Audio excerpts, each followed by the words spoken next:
मंत्री थे, नरसिम्हा राव जब प्रधानमंत्री थे उस समय देश में नीति आई एलपीजी लिबरलाइज करो, प्राइवेटाइज करो, ग्लोबलाइज करो, पूरे बैरियर खोल दो। यह नीति लाई कांग्रेस। और जब बीजेपी आई, बीजेपी अपोजिशन में थी, वाजपेयी ने कहा ये हमारी नीतियां तुमने चुराई है। तो फर्क समझ रहे हो क्या? कोई फर्क लग रहा है? आर्थिक नीतियों को फर्क लग रहा है? कुछ नहीं लग रहा है ना। कांग्रेस लाई, बीजेपी ने कहा ये हमारी नीति है, तुमने चुराई है, ये कहा। और आज बीजेपी बड़े धड़ल्ले से उन नीतियों को लागू कर रही है। और उन नीतियों को लागू करने के लिए बाधा कौन है, रोड़ा कौन है? कौन है रोड़ा? आप लोग, ट्रेड यूनियन जो झंडा लेकर खड़े हो जाते हैं, साडा हक किथे रख बोलते हैं ना। यह सबसे बड़ी बाधा इन नीतियों को लागू करने के लिए। जो लांबाजी कह रहे थे चंडीगढ़ का बिजली का सेक्टर प्राइवेट कर दिया, लड़े, कामयाब नहीं हो पाए। इसलिए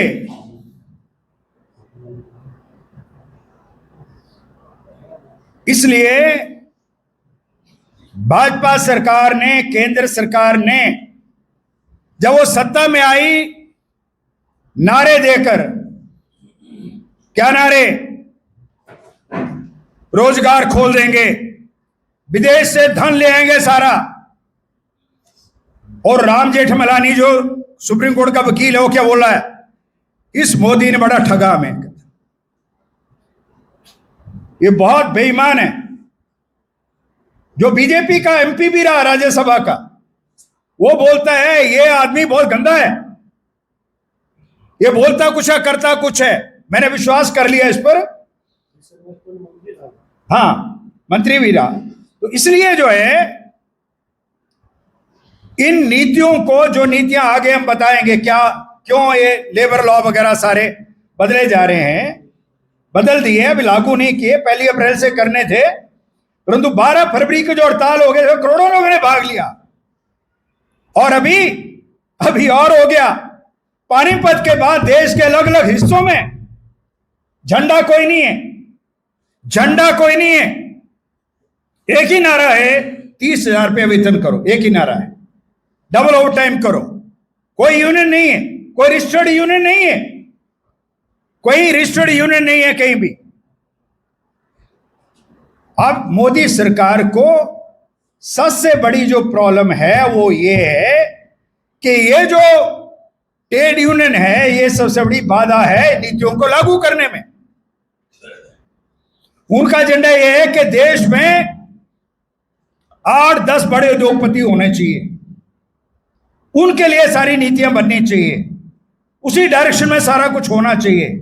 और बाकी जो सारे लोग हैं वो 5 किलो राशन की लाइन में, या थोड़ा बहुत जो उनको मिल सके ताकि अगले दिन काम पर जा सके, जिंदा रह सके, इतना करना है। यह है उनका नीति मोटे तौर पर। उस डायरेक्शन में काम हो रहा है, उसी डायरेक्शन में काम हो रहा है। अभी जो 44 कानून थे, 44 लेबर लॉस थे हमारे देश में। सबसे पहला लेबर लॉ कब आया? सबसे पहला जो देश में कानून बना 1923 में। क्या बना? कंपनसेशन एक्ट 1923 में। 1926 में बना ट्रेड यूनियन एक्ट। उसके बाद पेमेंट ऑफ वेजेस एक्ट 1936 में। 1948 में मिनी वेजेस का एक्ट, इंडस्ट्रियल डिस्प्यूट एक्ट। ये कानून कब बने?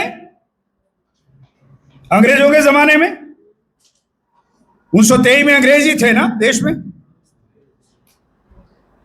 तो 1923 में आप समझते हैं कि आसानी से बन गए होंगे क्या?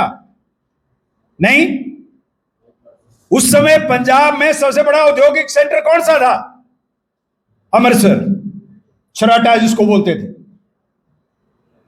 अमृतसर, कानपुर, बॉम्बे, कोल्हापुर, कलकत्ता, ये सारे औद्योगिक सेंटर थे पूरे देश के अंदर, जहां अहमदाबाद, जहां लाखों लाख मजदूर संगठित था।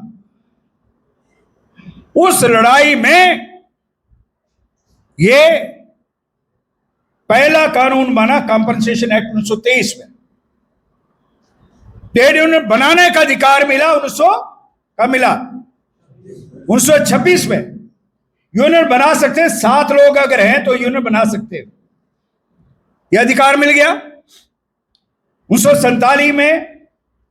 उसके बीच में अब ये जो सारे अधिकार मिल गए, ये अपने आप नहीं मिले प्लेट में, बहुत सारे हमारे ट्रेड यूनियन के नेताओं की कुर्बानियों से, हड़तालों से। उसके बाद ये कानून बने, और जब ये मोदी सरकार सत्ता में आई 2014 में, उसके बीच में बहुत सारे कानून बने। 1996 में बिल्डिंग कंस्ट्रक्शन वर्कर के लिए एक्ट बना, मनरेगा का कानून बना 2005 में। अपने आप नहीं बन गए, ये सारे वामपंथ से जुड़े हुए जितने लोग थे उनकी दबाव से, ताकत से सारे कानून बने। कभी सोचा था गांव के मिस्त्री के लिए कोई कानून बनेगा? जिंदगी में कभी सोचा था? जो प्राइवेट बिल्डिंग में काम करता है, कोई पेंटर है, कोई प्लम्बर है, कोई कारपेंटर है, कानून बन गया, लागू कई जगह नहीं हुए। अब सवाल यह है, अब जब ये मोदी सरकार सत्ता में आ गई, उस सत्ता में आने के बाद, उस सत्ता में आने के लिए भी देश के बहुत बड़े औद्योगिक घरानों ने काम किया। एक अहमदाबाद में जब ये मोदी मुख्यमंत्री थे, एक इंडस्ट्रियल मीट हुआ औद्योगिक, वाइब्रेंट गुजरात के नाम से, अगर आपको याद होगा, वाइब्रेंट गुजरात के नाम से एक मीट हुआ उद्योगपतियों का, देश और इंटरनेशनल लेवल के लोगों का। उस मीट में यह तय हुआ कि देश का अगला प्रधानमंत्री कौन होगा। किसने तय किया? हमने, आपने नहीं किया। किसने तय किया? देश के बड़े उद्योगपतियों ने। कौन थे? अंबानी, अदानी और टाटा भी उसके अंदर शामिल था। इस बड़े औद्योगिक घराने जो है उसके अंदर उन्होंने तय किया कि ये देश का अगला प्रधानमंत्री होगा, फंडिंग हम करेंगे। हम मतलब हम लोग नहीं, वो पूंजीपति करेंगे, क्योंकि पैसा करोड़ों रुपया खर्च किया था, हजारों करोड़ है। आपको पता है, अदानी का हेलीकॉप्टर कैरी करता था और रात को जो है वहां अहमदाबाद छोड़ता था, दिन को पूरे देश का भ्रमण करने के बाद वहां छोड़ता था। उन्होंने कहा, देखो आप प्रधानमंत्री अब बन गए, अब हम लोगों को भी कुछ काम करना है। उन्होंने जो शर्तें रखी, क्या बात रखी? आपको ये जो लेबर लॉ का मकड़ जाल है, मकड़ जाल बोला उसको, मकड़ जाल है जो, इसको खत्म करना है, इसको किसी तरीके से सुधारना है। और 2014 में अमेरिका का एजेंसी है, प्रेस है, जैसे पीटीआई है हमारे, प्रेस ट्रस्ट ऑफ इंडिया है ना अखबारों का, इसी तरह से अमेरिका का अखबारों का एजेंसी है रॉयटर्स। उन्होंने कहा देश में 2014 में कहा कि देश में ये सरकार जो है लेबर लॉ के मकड़ जाल को खत्म करने के लिए काम करेगी, ऐसा इनका मानना है। और फिर काम शुरू हुआ। और हमारे देश में जो 29 लेबर लॉ थे, 29, उनको 4 लेबर कोड में बदल दिया। जब पूरा देश कोविड की महामारी से जूझ रहा था, जिंदगी और मौत की लड़ाई लड़ रहे थे, दरवाजे से बाहर निकल नहीं रहे थे, और मोदी तालियों